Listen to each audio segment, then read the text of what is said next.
So I wanted to do a video on the RV and the trailer together, and it's pretty stormy out, but the RV AC's been running for about 6 hours off the trailer.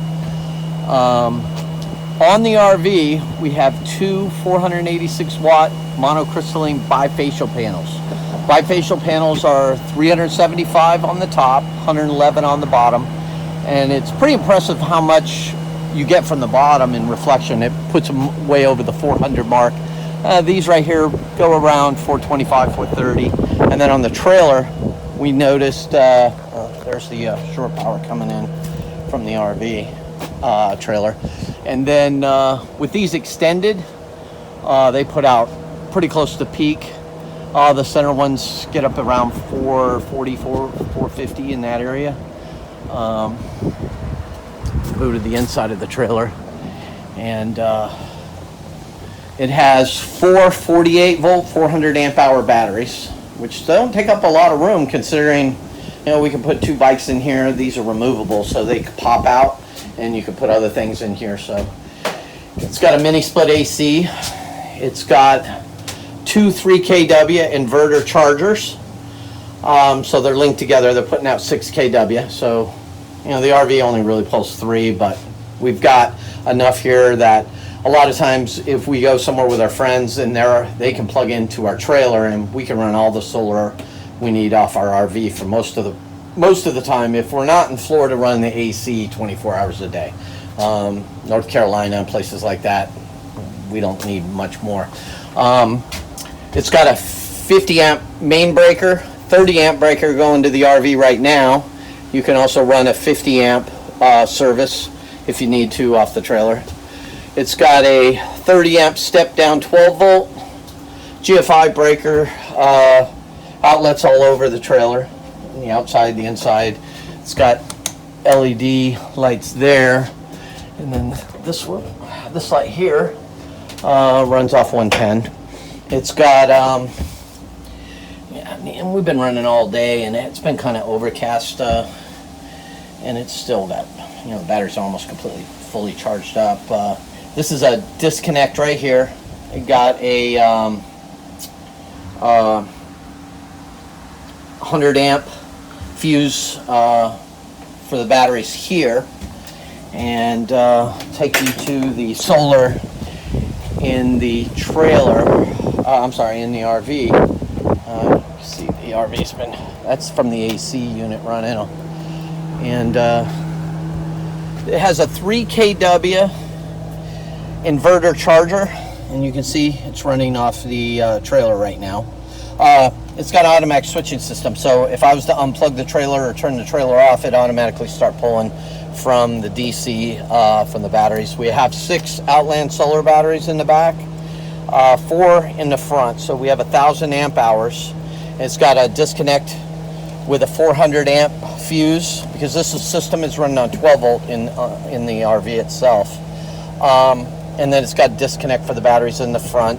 I like the sealed batteries versus the 48 volt batteries, especially if you're around salt water or different environments, and they're a little more fussy when it comes to heat and temperature and stuff. These being sealed, they're protected. The BMS is protected from the elements. That's the big advantage. You can throw them in a compartment and not be worried about them sitting for long periods of time. And then these are the breakers for the panels on the RV itself, and it has a temperature control. When it hits 80 degrees, that fan back there kicks on. It blows out heat through here, exhausting the heat, because it does get hot in there in summertime. And then it's got looks like it's gonna rain. It's got a 100 amp charge controller, the Rover MPPT charge controller. And then let's see if you can see. It's hard to see. The batteries, the Outland solar batteries, are running right around 14.7 right now.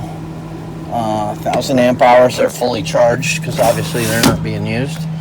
And then 4 100 amp hour Outland Solars batteries, and then it's got another 400 amp fuse, and then these are bounce sheets. We put those anywhere underneath the RV. There's wiring because rats love to get in and chew your wiring, and mice and stuff. You put bounce sheets in there, you won't have any problems. They do not like those.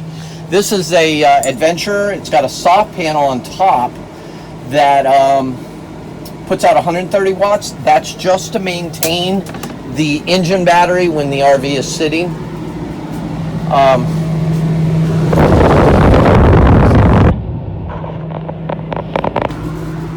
And then we'll go up top.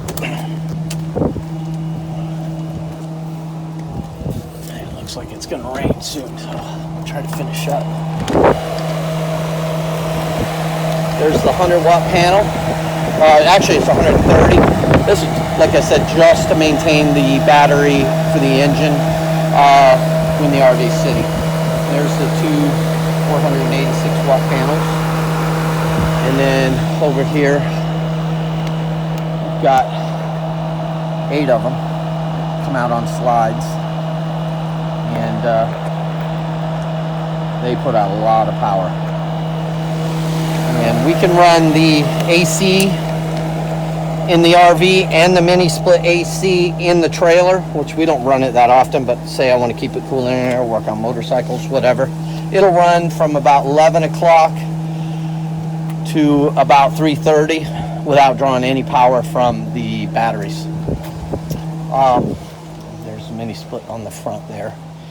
And there's the actuators, and they slide out just by pushing a button. They work really, really well.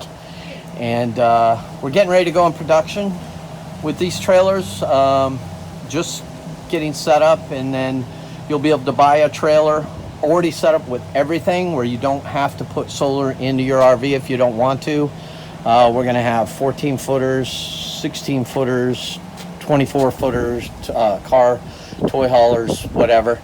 And that way, if you have an RV and you don't want to put solar into it, and you can just in 5 minutes hook up and have all the solar you need, that'll be a good option, especially if you plan on getting rid of your RV in 2 or 3 years and you don't want to spend a bunch of money that you're getting a new RV and then you're gonna have to start all over with solar. So that'll be a nice option. And there's the actuator doing its job. That's the number one question that I personally get: how much solar do I need and how many batteries do I need?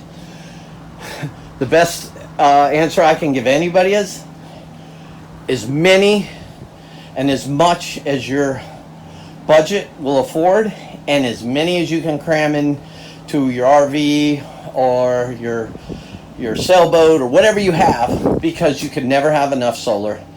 And you know, when there's clouds out, your solar, you know, drops way down. And as far as batteries go, you need as many as you can get of those too, because if you you know, you have a couple of rainy days, you're going to be dependent on those batteries. So you can never have enough.